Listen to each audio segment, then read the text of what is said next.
नगर से बड़ी खबर आई है। यहां यमुना से बालू रेत निकालने को लेकर फायरिंग हुई है। खनन माफियाओं में आपस में गोली चल गई है। बालू निकालने को लेकर विवाद हुआ, 2 लोगों को गोली लगी है। फायरिंग के दौरान तलवारों से भी हमला किया गया। पुलिस ने 5 लोगों के खिलाफ मामला दर्ज कर लिया है। ये पूरी वारदात कैमरे में कैद हो गई है। तस्वीरें हम आपको दिखा रहे हैं जो ग्रेटर नोएडा से सामने आई हैं। यहां पर रेत निकालने को लेकर विवाद हुआ और देखते ही देखते फायरिंग होने लगी। इस दौरान तलवारें भी चली हैं। बताया जा रहा है कि खनन माफियाओं में आपस में गोली चली है। बालू निकालने को लेकर विवाद शुरू हुआ और देखते ही देखते हिंसक झड़प होने लगी। 2 लोगों को इस दौरान गोली लगी है। फायरिंग के दौरान तलवारों से भी एक दूसरे पर हमला किया है। यहां पर लोगों ने, पुलिस ने 5 लोगों के खिलाफ मामला दर्ज कर लिया है और जांच पड़ताल की जा रही है। तो बड़ी खबर हम आपको ग्रेटर नोएडा से बता रहे हैं। यहां पर यमुना से रेत निकालने को लेकर फायरिंग हुई है। खनन माफियाओं में आपस में ही गोली चली है। बालू निकालने के दौरान सभी के बीच विवाद हुआ और फिर देखते ही देखते फायरिंग होने लगी। 2 परिवार हैं, एक सतवीर का परिवार दलेलपुर का है और मोनू का परिवार याकूतपुर का है। इन दोनों परिवारों के बीच में किसी बात को लेकर के कुछ दिन पहले झगड़ा हुआ था और आज सतवीर पक्ष मिट्टी उठाने इधर जो मोनू पक्ष है उसकी तरफ आया हुआ था। मोनू पक्ष की तरफ से रोका गया, उसमें सतवीर पक्ष जो था वो हमलावर हुआ और उसके तरफ से इसमें गोली चलाई गई और धारदार हथियार भी चलाए गए। उसमें हम लोगों ने मौके से एक ट्रैक्टर जिसमें मिट्टी भरा जा रहा था, वो ट्रैक्टर ट्रॉली, एक गाड़ी और उसके अलावे 2 असलहे बरामद किए हैं। वहाँ पे 2 खोखा कारतूस बरामद हुआ है और लगभग 18-19 लाइव कार्टिजेज हैं और 12 बोर के भी 12 बोर के कार्टिजेज भी बरामद हुए हैं। तो पुलिस की तरफ से अब कार्रवाई की जा रही है। संवाददाता अमित इस वक्त हमारे साथ जुड़ चुके हैं और अधिक जानकारी के साथ। अमित, क्या जानकारी इस खबर को लेकर? देखिए अमित, आपको बता दूं, जिला प्रशासन या पुलिस प्रशासन कितना ही खनन पर नकेल लगा ले, कितने ही दावे कर ले कि गौतम बुद्ध नगर में खनन पूरी तरह बंद है, तो कहीं ना कहीं ये चीज़ें निकल के सामने अब देखने को मिल रही हैं कि खनन कहीं ना कहीं गुपचुप तरीके चोरी करके लोग खनन माफिया अपने काम को आगे बढ़ा रहे हैं। देर रात का मामला था जहां खनन माफिया एक किसान के खेत में चोरी से बालू रेत का खनन कर रहे थे।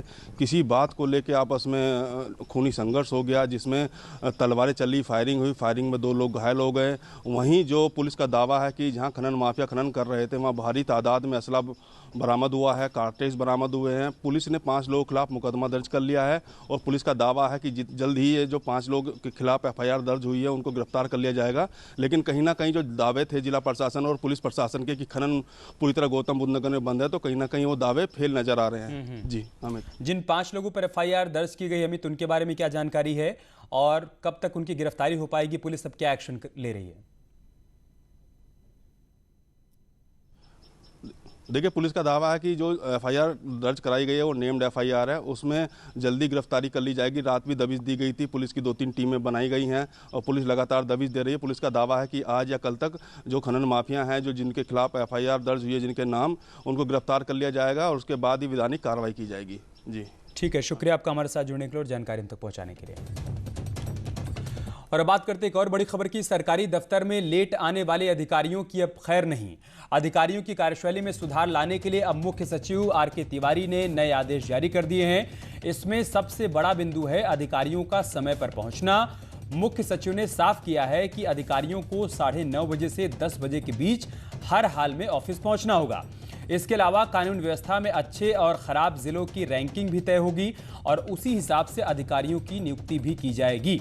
सत्ता संभालते मुख्यमंत्री ने साफ कर दिया था कि अधिकारियों की लेट लतीफी अब नहीं चलेगी। इससे पहले भी आदेश जारी किए जा चुके हैं, लेकिन इस बार मुख्य सचिव की तरफ से बाकायदा कार्य योजना तैयार कर ली गई है और ये कहा गया है कि सुनिश्चित किया जाए कि अधिकारी 9:30 से 10 के बीच हर हाल में दफ्तर पहुंच जाएं और जो अधिकारी ऐसा नहीं करेंगे उनकी लिस्ट तैयार की जाएगी और आगे कार्रवाई भी देखने को मिलेगी। अनामिका हमारे साथ जुड़ चुके हैं लखनऊ से और अधिक जानकारी के साथ। अनामिका, क्या जानकारी इस आदेश को लेकर?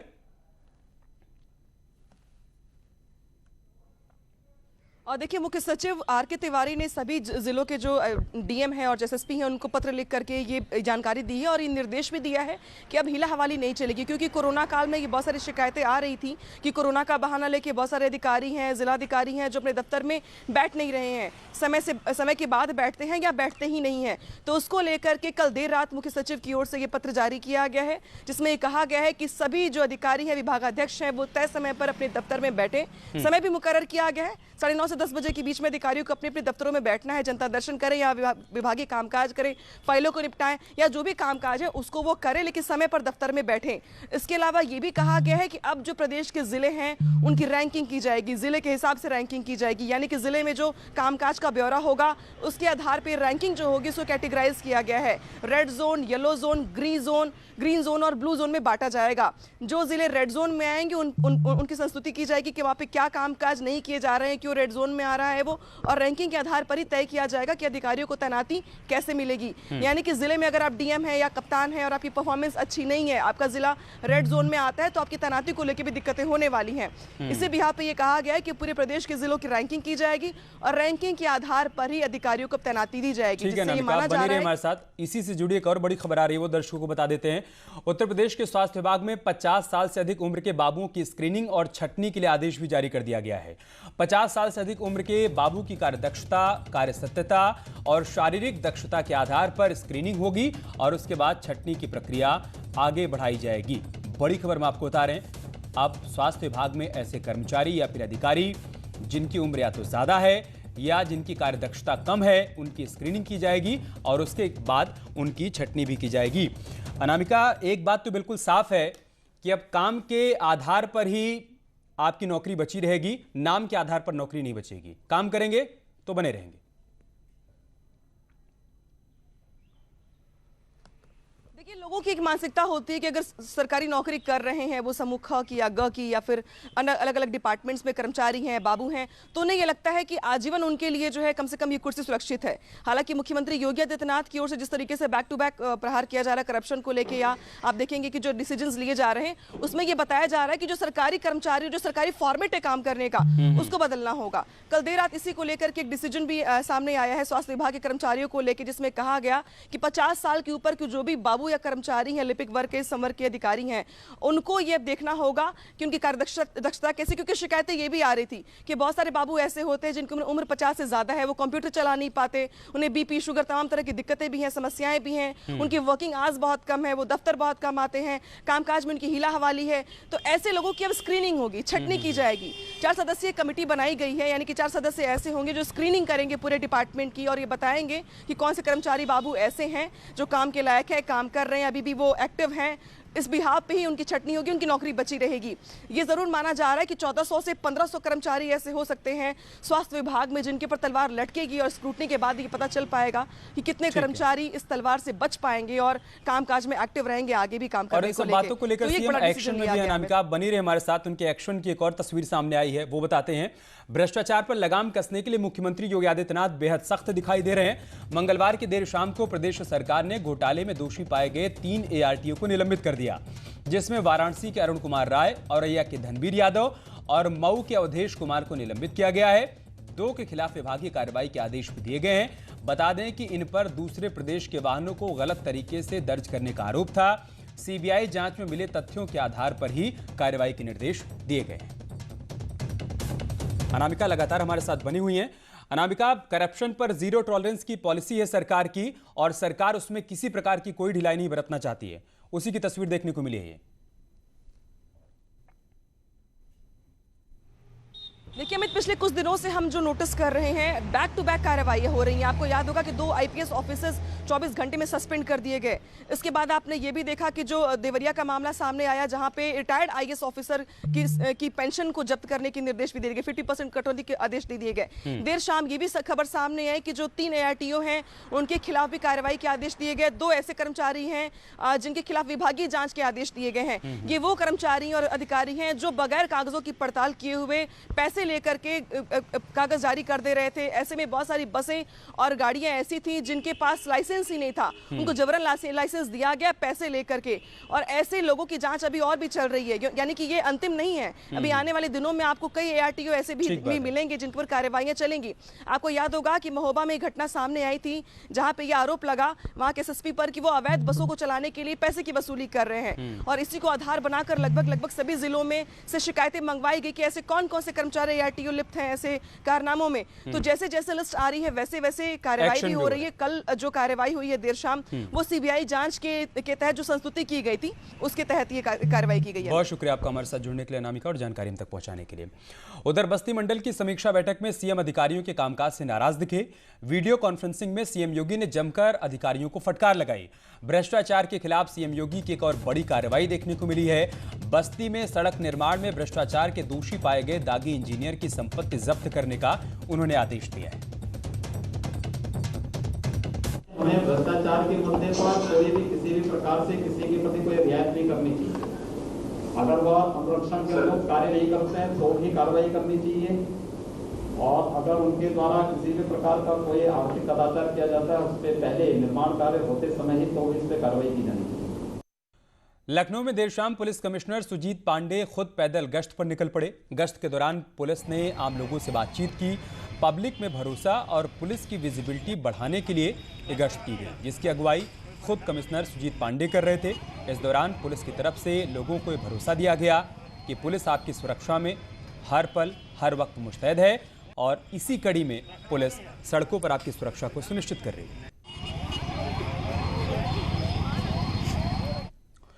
और ब्यूरोक्रेसी से जुड़ी एक बड़ी खबर आ रही है। देर रात 9 IAS अधिकारियों के तबादले किए गए हैं। सत्येंद्र कुमार जिलाधिकारी महोबा बनाए गए हैं, जबकि अवधेश तिवारी विशेष सचिव APC बनाए गए हैं। इसके अलावा राजशेखर कमिश्नर कानपुर नियुक्त किए गए हैं। इनके स्थान पर धीरज साहू को परिवहन निदेशक का अतिरिक्त चार्ज दिया गया है, जबकि मुकेश मिश्राम को प्रमुख सचिव पर्यटन एवं संस्कृति बनाया गया है। मुकेश मिश्राम के स्थान पर रंजन कुमार को कमिश्नर लखनऊ बनाया गया है। इसके साथ ही मोहम्मद मुस्तफा को श्रम आयुक्त कानपुर बनाया गया है।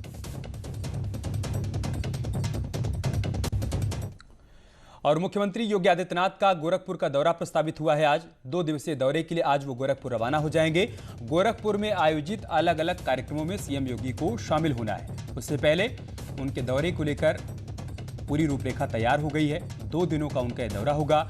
गोरखपुर में अलग अलग हिस्सों में जो कार्यक्रम आयोजित किए जाएंगे उन कार्यक्रमों में सीएम को शामिल होना है, और आज लखनऊ से गोरखपुर के लिए वो रवाना हो जाएंगे। और एक बड़ी खबर आगरा से आ रही है, जहां पर लव जिहाद को लेकर बड़ा अपडेट सामने आया है। लव जिहाद मामले में लड़का लड़की बरामद हो गए हैं। लड़की का मेडिकल चेकअप करवाया जाएगा। लव जिहाद को लेकर आगरा में महापंचायत भी हुई थी, जिसकी तस्वीरें कल हमने आपको दिखाई थी। महापंचायत के बाद पुलिस ने बड़ा एक्शन लिया है और लड़का लड़की दोनों को ढूंढ निकाला है। बड़ी खबर हम आपको बता रहे हैं आगरा से। संवाददाता आरिफ हमारे साथ लाइव जुड़ चुके हैं। आरिफ, क्या अपडेट, क्या जानकारी है इस खबर को लेकर?